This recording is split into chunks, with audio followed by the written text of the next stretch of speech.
这应该是西北最美的环形旅游路线。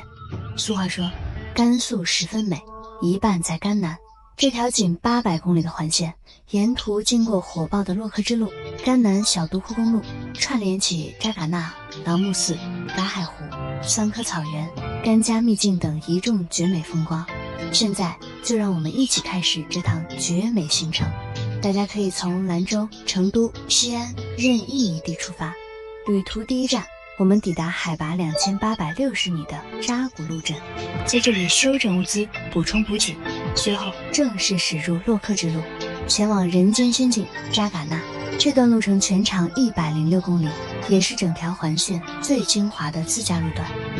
洛克之路最高垭口海拔达到4200米，山路蜿蜒起伏，一路穿行密林，溪流与奇山之间，一步一景，随手便能拍出原生态高原大片。顺着盘山公路翻越群山，我们最终抵达有着东方伊甸园美誉的扎尕那。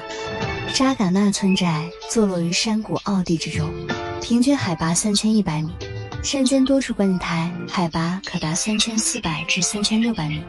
整片村落被巍峨石山四面环抱，藏式民居依山而建，古朴又静谧。达日观景台与洛克观景台是观赏日出、拍摄日照金山石山的绝佳位置。闲暇之余，还可以徒步山间峡谷。狭窄险峻的一线天，徒步至峡谷尽头，便能遇见澄澈通透的仙女湖。第二天清晨，告别扎尕那，驱车28公里，来到海拔2400米的迭部县城休整。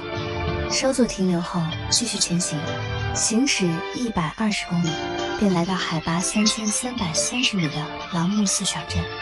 朗木寺是藏在甘川交界峡谷里的高原秘境，依山而建的殿宇错落有致，适合登高俯瞰全镇全景。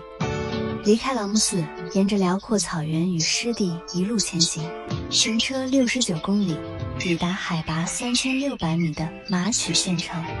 奔腾不息的黄河抵达此处，水流骤然放缓，河道在广袤草原上曲折回旋，造就了壮阔磅礴的黄河九曲第一湾。继续前行51公里，我们抵达甘南第一大淡水湖嘎海湖，湖面海拔3480米。每到候鸟迁徙时节，黑颈鹤、斑头雁等众多飞鸟齐聚湖畔，生机盎然。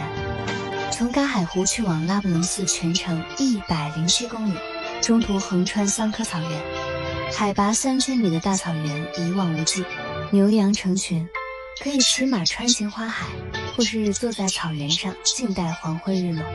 海拔2960米的拉卜楞寺有着世界藏学府的盛名，红墙金顶的殿宇连绵成片，这里拥有全世界最长的转经长廊，上千个转经筒连绵不断，往来信徒络绎不绝。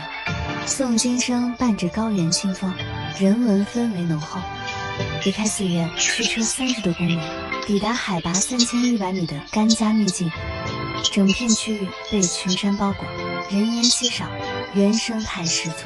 八角古城遗址、巍峨白石崖、崖下古寺以及甘家草原都值得慢慢游玩。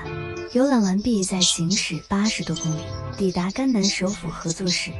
市区海拔2900米，米拉日巴佛阁气势恢宏，9层楼阁，金碧辉煌。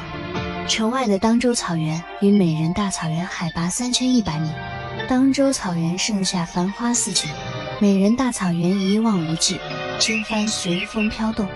乐秀桃河峡谷海拔2600米，山清水秀，梯田藏寨错落，素有甘南小江南的美誉。整趟环线到此顺利走完，看遍神山、草原、湖泊与古寺，读懂甘南独有的浪漫与壮阔。你打算什么时候来？